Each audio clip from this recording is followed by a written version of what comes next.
اللہ کی نعمتیں بے شمار ہیں. وَإِن تَعُدُّوا نِعْمَةَ اللَّهِ لَا تُحْصُوهَا، اگر تم اللہ کی نعمتیں گننا چاہو تو ان کو گن نہیں سکتے.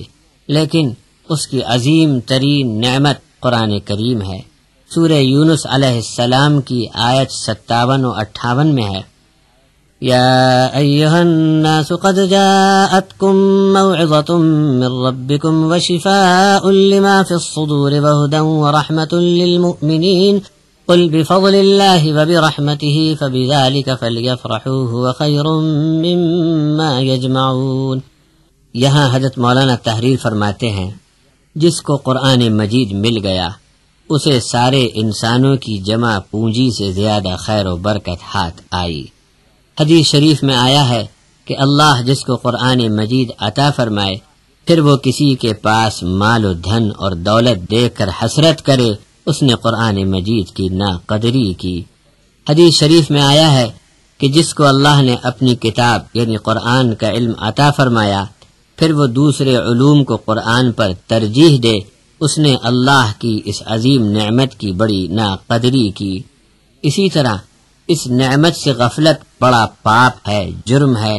سورہ طٰہٰ کی آیات ہیں، وَمَنْ أَعْرَضَ عَنْ ذِكْرِي فَإِنَّ لَهُ مَعِيشَةً ضَنكًا وَنَحْشُرُهُ يَوْمَ الْقِيَامَةِ أَعْمَى قَالَ رَبِّ لِمَ حَشَرْتَنِي أَعْمَى وَقَدْ كُنْتُ بَصِيرًا قال كذلك أتتك آياتنا فنسيتها وكذلك اليوم تنسى.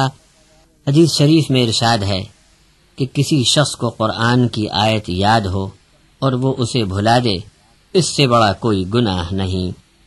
قرآن حکیم ہر اعتبار سے معجزہ ہے، کوئی اس کا جواب لا نہیں سکتا، یہ ہر حیثیت سے لا جواب ہے. سورہ بنی اسرائیل کی آیت نمبر 88 ہے، قل لئن اجتمعت الانس والجن على ان يأتوا بمثل هذا القرآن لا يأتون بمثله ولو كان بعضهم لبعض ظهيرا.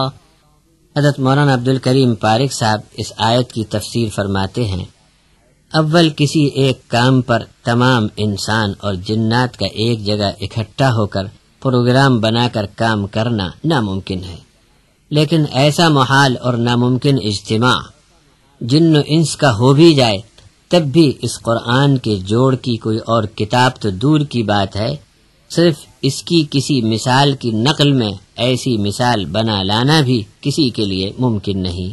یہ تو اللہ ہی کا کلام ہے. سورۃ الشورى کی آیت 24 ہے، ام یقولون افترى علی اللہ کذبا فإن یشأ اللہ یختم علی قلبک وَيَمْحُ اللَّهُ الْبَاطِلَ وَيُحِقُّ الْحَقَّ بِكَلِمَاتِهِ إِنَّهُ عَلِيمٌ بِذَاتِ الصُّدُورِ. اس آیت کی تشریح حضرت مولانا عبد الکریم پارک صاحب نے اس طرح کی ہے، اللہ نے اپنا کلام صاحب قرآن محمد رسول اللہ صلی اللہ علیہ وسلم کے قلب مبارک پر نازل فرمایا. یہ حق ہے اور اسی کلام سے اللہ کا سچا فرمان انسانوں تک پہنچایا گیا. یہ سب اللہ کے چاہنے سے ہوا، اگر اللہ نہ چاہتا تو یہ قرآن دنیا کے انسانوں کے سامنے لے آنا ممکن نہیں تھا. یہ اللہ کا کلام ہے، کسی اور کی بناوٹی بات نہیں ہے.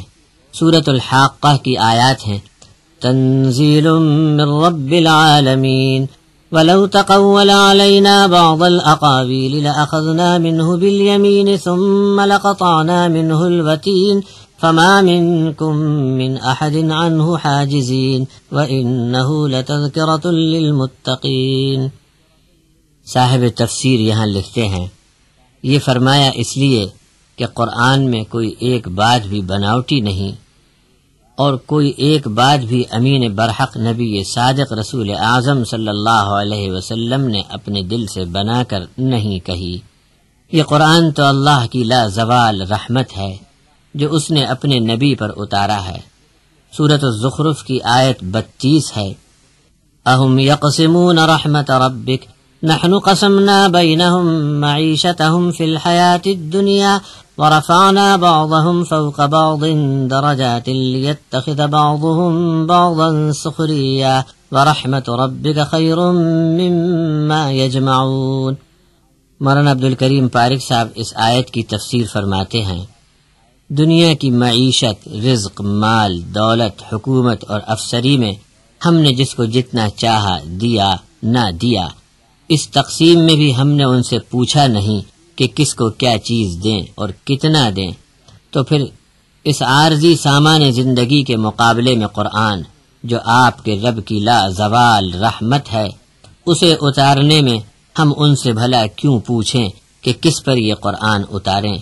ان کی پسند ناپسند سے ہم رزق کی تقسیم نہیں کرتے تو آسمانی ہدایت نامے کے لیے اور کسی کو رسول بنانے میں ہم کو ان کے مشورے کی کیا ضرورت ہے؟